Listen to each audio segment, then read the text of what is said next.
officers are out there walking the beat, they're out there driving a car, it's common courtesy to let them use the restroom if needed. I mean, we've never heard of such a thing.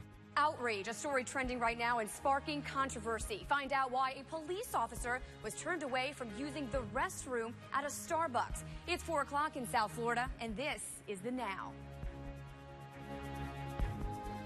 Good afternoon. I'm Christina Noche in for Shannon Cake today. Welcome to The Now, South Florida. We're going to begin, though, with breaking news right now. A college professor shot and killed in Mississippi. Our Ashley Hinson is in the feed room right now with this developing story. Ashley. Well, Christina, the Mississippi Highway Patrol telling us right now they are actively searching for a person of interest in this case who they say is another professor. Ethan Schmidt was killed in his office today at Delta State University in Cleveland, Mississippi. That is right near the Mississippi and Arkansas border. Now, according to the school's website, Schmidt was an assistant professor of American history there. The school has been actively tweeting saying all of the buildings on campus were evacuated and all classes for the day were canceled. The person of interest is no longer believed to be on campus, and at this point it's not clear what led up to the shooting. And important to note here, by the way, the person they are looking for in this campus shooting is also the same person who was suspected in another murder of a woman this morning. Now, as a precaution, with all of this happening, nearly all elementary, middle, and high schools near the campus were put on lockdown today. That's the latest from the feed room. Christina, back to you. Ashley, thank you. Obviously, a lot developing there. We will keep up to date on that throughout the evening. We have also just learned a teen killed this weekend in a shooting outside an Ocala nightclub was a student athlete at Palm Beach State College. The university says 19-year-old Benitria Robinson played for the school's softball team as well as the basketball team. In a statement, the athletic director said, quote, Benitria will be sorely missed and long remembered. We pray that her family will be comforted by their faith and the good memories of Benitria's too short life, end quote. 5 other people were shot at that club yesterday. They are all expected to be okay. So far, no arrests have been made. And a Palm Beach County school transportation leader firing back today against a vocal state representative. The school district's transportation director telling us today that the complaint of overcrowding is overblown. The Now's Andrew Ruiz is here to explain. Andrew. Yeah, Christina, the school district says the overcrowding is normal. It happens in the first weeks of school. Irv Schlossberg, however, disagrees. State Representative Irv Schlossberg out of Boca Raton says he's gotten tons of pictures, emails, and phone calls with people alleging it is much worse.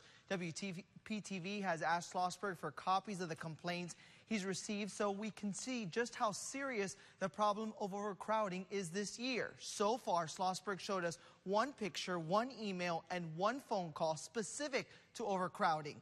The school district says the issue is being made out to be greater than what it is. It's a normal type of activity that happens every year. You have to balance your loads out. Students, we have 100,000 students that are eligible to ride any given day. We average about 60,000 a day every morning and afternoon. Representative Schlossberg says he is not buying what he is calling excuses from the district. Tomorrow he is headed to Tallahassee to pressure lawmakers to step in and fulfill his request of an operational audit. Christina, back to you. Andrew, thank you. 2.5 years after a St. Lucie County Sheriff's Sergeant was killed in the line of duty, the questioning of potential jurors begins tomorrow for the alleged killer's trial. This video you're looking at right now shows the moment law enforcement arrested Areese Tisdale. Tisdale is accused of shooting and killing Sergeant Gary Morales, then leading other deputies on a chase before one of the deputies is seen conducting a pit maneuver to stop Tisdale's car. Tisdale has claimed self-defense in the shooting. He's heard in a jailhouse interview the day of the shooting, explaining he was in fear for his life. I have respect for law enforcement. I have respect for, authority. But it's just, danger is danger. If you feel that you're in danger, you're in danger. Period. And I'm going to leave it at that. Investigators say Morales had pulled Tisdale over in a traffic stop for running a stop sign. They say Morales didn't have the chance to even get out of his car before Tisdale shot him numerous times. A car plunges into a canal at John Prince Park, a mother and her 3 children inside that car, but it's not who you would expect who who came to their rescue. The Now's Katie Johnson explains. Hey, Katie. Hey, Christina. Well, there are dozens of homeless people living throughout the park, and on Saturday night, 4 watched as a car drove right into a canal. Acting on instinct, they jumped in to help. Chris Shudikoff won't forget Saturday night. It was raining when he saw a woman lose control of her car while driving along 6th Avenue. She was in the right lane, and she went over to the left lane. The next thing he heard was the car crashing through the guardrail, heading straight into the canal at John Prince Park. It was on its side. Driver's side door up. Chris and 3 others who called the park home rushed in to help. We all acted on impulse. We all acted the same thing. We didn't even think about it. There was no second guess. 3 of the men jumped into the canal, pulling out each child from the car as it filled with water. The men handed the kids to Chris, who was standing on the embankment. The 4 men putting their lives at risk to help total strangers. I wouldn't call myself a hero. I just call myself trying to do right. Chris says there are at least 200 others just like him living in the park, people who don't have much but are still eager to help those in need. If somebody's in distress, I'm going to help. Now, Chris says he hopes to meet the driver again and her family to make sure they're okay. PBSO hasn't released many details about that crash, including that woman's name, but tells us everyone made it out without any injuries. Christina. All right, Katie, thank you. Let's turn it over now to Chief Meteorologist Steve Weigel. We were just talking about this today, kind of what your days are going to look like today, tomorrow, the next day. Yeah. Soggy was the word you used. Yeah, I think you'll be dodging the raindrops, a little bit of sunshine, but also there's a tropical wave coming in from the Bahamas, so it'll be some soakers out there, too.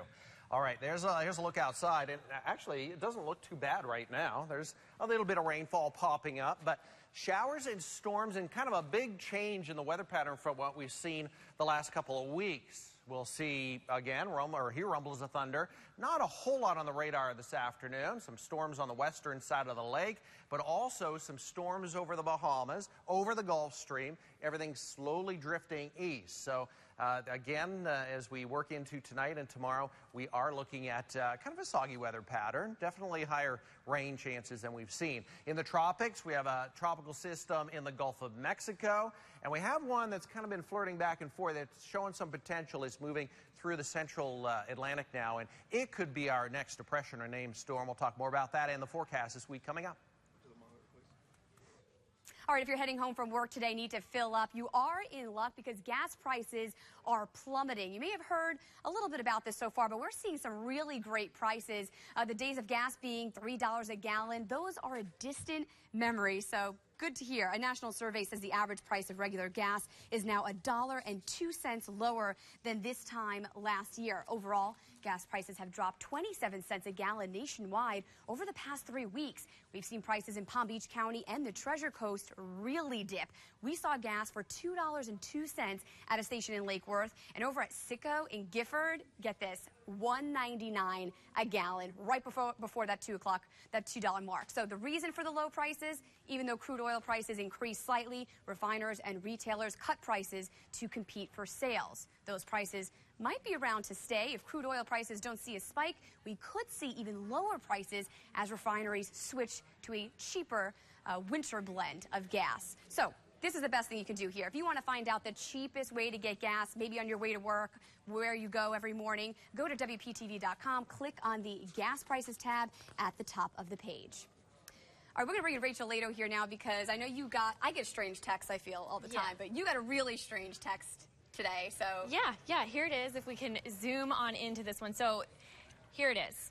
The first red flag for me was that this text is from Wells Fargo. I don't bank at Wells Fargo, so clearly there's something wrong. The second red flag is if you look very closely at this text, and we'll zoom in one more time, and it's the last time, it says customer-wellsfargo.com. Now, that's not a real web address for Wells Fargo. If you look over here, it's wellsfargo.com. They're clearly trying to make people think that this is a Wells Fargo text. It's not. So if you ever get a text like this, you don't want to click on the links, even if you think it might be from your bank. If you are not 100% certain, just go ahead and delete it. Or in most cases, you can go to the bank's website, like here, Wells Fargo, how to report phish and email scams, and that is phish or phishing with with a PH. You can just go on the website and it'll outline what to do. Now, if you don't bank at Wells Fargo and you've got something like this, maybe from like Bank of America or American Express, another financial institute, you can also go to the FTC's phishing website and do the same thing and go ahead and report those scams. These are people that are looking for your login information, your password, any sort of personal information they can get from you clicking on that link. And, lucky for you, you don't use Wells Fargo, so imagine if you did, though. You might have. I did. I showed our producer, and she says, oh, my goodness, if I got that, I would have clicked on it. See? So, exactly. Yeah. All right. Be warned. Rachel, thank you. All right, coming up on The Now, back at work and standing her ground. But now many are questioning whether the marriage licenses in Rowan County, Kentucky are even legal.